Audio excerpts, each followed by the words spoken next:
4 തെളിവ് ഞാൻ നിങ്ങളുടെ മുന്നിൽ വെക്കും. മഹാന്മാരായ ആളുകൾ മറഞ്ഞ കാര്യങ്ങൾ അറിയില്ല, നമ്മുടെ തേട്ടങ്ങൾ അറിയില്ല എന്നതിന് 4 തെളിവുകൾ ഞാൻ നിങ്ങളുടെ മുന്നിൽ വെക്കും. ഒന്നാമത്തേത് സൂറത്ത് അൻആമിലെ ആയത്താണ്.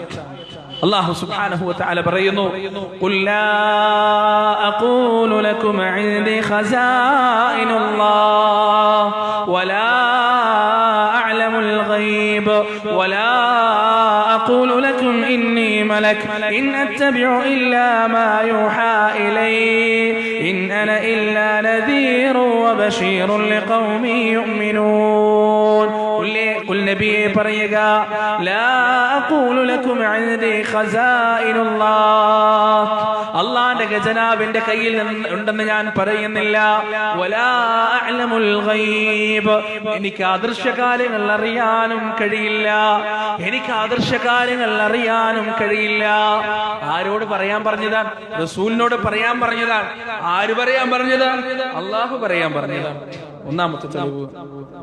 2 ഖുൽ ലാ അംലികു ലിനഫ്സി നഫ്അൻ വലാ ദർറൻ ഇല്ലാ മാ ഷാ അല്ലാഹ് ولو كنت أعلم الغيب لاستكثرت من الخير وما مسني السوء إن أنا إلا نذير وبشير لقوم يؤمنون. أعراف الآيات. قل نبيه പറയുക لا أملك لنفسي نفعا ولا ضرا إلا ما شاء الله. എനിക്കെന്റെ സ്വന്തത്തിന് ഉപകാരമോ ഉപദ്രവമോ ചെയ്യാൻ കഴിയില്ല. റസൂലിനോട് പറയാൻ പറഞ്ഞതാണ്. ഞാൻ രഹസ്യകാര്യങ്ങൾ അറിയുകയുമില്ല. വലൗ കുൻതു അഅലമുൽ ഗൈബ് അസ്തക്തറതു മിനൽ ഖൈർ. ഞാൻ എങ്ങാനും രഹസ്യകാര്യങ്ങൾ അറിയുന്നവനായിരുന്നെങ്കിൽ ഒരുപാട് നന്മകൾ എനിക്ക് വേണ്ടി ഞാൻ വർദ്ധിപ്പിച്ചേനെ. വമാ മസ്സനിയസ്സൂ. എന്നെ ഒരു തിന്മയും ബാധിക്കുമായിരുന്നില്ല. ഇൻ അന ഇല്ലാ നദീറുൻ വബശീറുൻ ലിഖൗമി യുഅ്മിനൂൻ. ഞാൻ വ്യക്തമായ ഒരു സുവിശേഷകനും മുന്നറിയിപ്പുകാരനും മാത്രമാകുന്നു. റസൂലിന്റെ വാക്കുകളാണ്. സുബ്ഹാനല്ലാഹ്. ഇതിന് വലിയ തെളിവ് വേറെ എന്താ വേണ്ടത്? മൂന്നാമത്തെ തെളിവ്. ഇൻ തദ്ഉഹും ലാ യസ്തതിഊന നസ്റകും വലാ അൻഫുസഹും യൻസുറൂൻ. നിങ്ങൾ അവരെ വിളിക്കുകയാണെങ്കിൽ നിങ്ങളെ സഹായിക്കാൻ അവരെ കൊണ്ട് കഴിയില്ല. അവരുടെ സ്വന്തത്തെ തന്നെയും സഹായിക്കാൻ അവരെ കൊണ്ട് കഴിയില്ല. നാലാമത്തെ തെളിവ്. ഇൻ തദ്ഉഹും ലാ യസ്മഉ ദുആഅകും വലൗ സമിഉ മസ്തജാബു ലക്കും വയൗമൽ ഖിയാമത്തി യക്ഫുറൂന ബിശിർകികും വലാ യുനബ്ബിഉക മിസ്ലു ഖബീർ. നിങ്ങൾ അവരെ വിളിക്കുകയാണെങ്കിൽ നിങ്ങളുടെ വിളി അവരെ കേൾക്കുകയില്ല. വലൗ സമിഉ കേട്ടുവെന്ന് നിങ്ങൾ ജൽപ്പിച്ചാൽ തന്നെയും മസ്തജാബു ലക്കും ഉത്തരം നൽകാൻ അവരെ കൊണ്ട് കഴിയില്ല. വയൗമൽ ഖിയാമത്തി യക്ഫുറൂന ബിശിർകികും.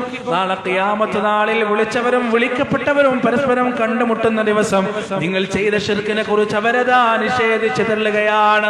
അറിയില്ല അറിയില്ല അറിയില്ല എന്ന് ലോകത്തിന്റെ രക്ഷിതാവിന്റെ മുന്നിൽ അവർ സാക്ഷ്യം വഹിക്കുകയാണ്. 4 തെളിവുകളാണ് സഹോദരങ്ങളെ. ഒന്നും പറഞ്ഞിട്ട് ഗണ്ണിക്കാൻ കഴിയില്ല. മഹാന്മാർ നമ്മുടെ വിളി കേൾക്കില്ല. ഉത്തരം നൽകാൻ അവർക്ക് കഴിയില്ല.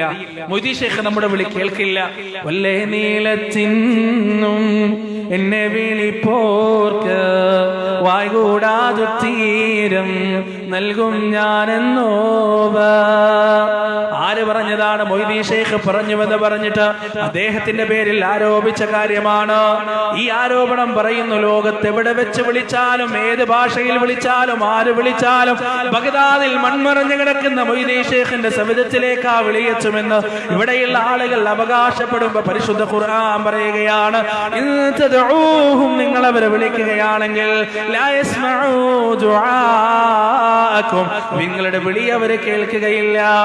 ഇന്നൽ الذين تدعون من دون الله عباد أمثالكم فادعوهم فليستجيبوا لكم إن كنتم صادقين. അള്ളാഹുവിന്റെ ഒരു വെല്ലുവിളിയാണ്.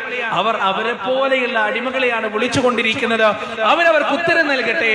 അവർ സത്യവാന്മാരാണെങ്കിൽ ഇല്ല സഹോദരങ്ങളെ, നമ്മുടെ വിളിക്ക് ഉത്തരം നൽകാൻ അവർക്ക് കഴിയില്ല. ഒരിക്കലും കഴിയില്ല. രണ്ട് ഉദാഹരണങ്ങൾ കൂടി നിങ്ങൾക്ക് മനസ്സിൽ തട്ടാവട്ടെ ഞാൻ പറയാം. രണ്ട് ഉദാഹരണം. മഹാനായ ഇബ്രാഹിം നബി അലൈഹിസ്സലാത്തു വസ്സലാം ഖലീലുല്ലാഹ്, അല്ലാഹ് തീയിൽ നിന്ന് രക്ഷപ്പെടുത്തിയ പ്രവാചകൻ, അള്ളാന്റെ ചങ്ങാതി എന്ന് അല്ലാഹ് വിശേഷിപ്പിച്ച അള്ളാഹുവിന്റെ പ്രവാചകൻ. ആ പ്രവാചകന്റെ വീട്ടിലേക്ക് 3 മലക്കുകൾ വരികയാണ്. ജിബ്രീൽ അടക്കമുള്ള 3 മലക്കുകൾ. എന്തിനു വേണ്ടിയാണ് വരുന്നത്? ഇസ്ഹാഖ് നബിയുടെ ജനനത്തെ കുറിച്ചുള്ള സുവിശേഷം അറിയിക്കാനാണ്. ലൂത്ത് അലൈഹിസ്സലാത്തു വസ്സലാമിന്റെ സമുദായത്തെ നശിപ്പിക്കാനാണ്. മലക്കുകൾ ഭക്ഷണം കഴിക്കൂല എന്ന് പ്രവാചകൻ അറിയാം, വെള്ളം കുടിക്കൂല എന്ന് പ്രവാചകൻ അറിയാം. എങ്കിലും വീടിന്റെ ഉമ്മറത്ത് പോയി മൂരിക്കുട്ടി അറുത്തിട്ട് അത് പാകം ചെയ്ത് മലക്കുകളുടെ മുന്നിൽ ഇബ്രാഹിം അലൈഹിസ്സലാത്തു വസ്സലാം ഭക്ഷണം വെച്ച് കൊടുത്തിട്ടുണ്ടെങ്കിൽ അദൃശ്യ കാര്യങ്ങൾ അറിയാനുള്ള കഴിവ് ഇബ്രാഹിം അലൈഹിസ്സലാത്തു വസ്സലാമിനില്ല, ഉണ്ടായിരുന്നില്ല. റസൂലുള്ളാഹി സ്വല്ലല്ലാഹു അലൈഹി വസല്ലമയുടെ സന്നിധിയിൽ വന്നിട്ട് ഞങ്ങൾക്ക് കുറച്ച് ആളുകളെ ഖുർആൻ പഠിക്കാൻ വിട്ടുതരണമെന്ന് പറഞ്ഞപ്പോ 70ഓളം പ്രിയപ്പെട്ട സഹാബികളെ റസൂലുള്ളാഹി സ്വല്ലല്ലാഹു അലൈഹി വസല്ലമ കൊല്ലാൻ വിട്ടുകൊടുക്കുകയായിരുന്നില്ല. മറിച്ച് വന്നവരുടെ മനസ്സ് കാണാനുള്ള കഴിവ് റസൂലുള്ളാഹിക്ക് ഇല്ല.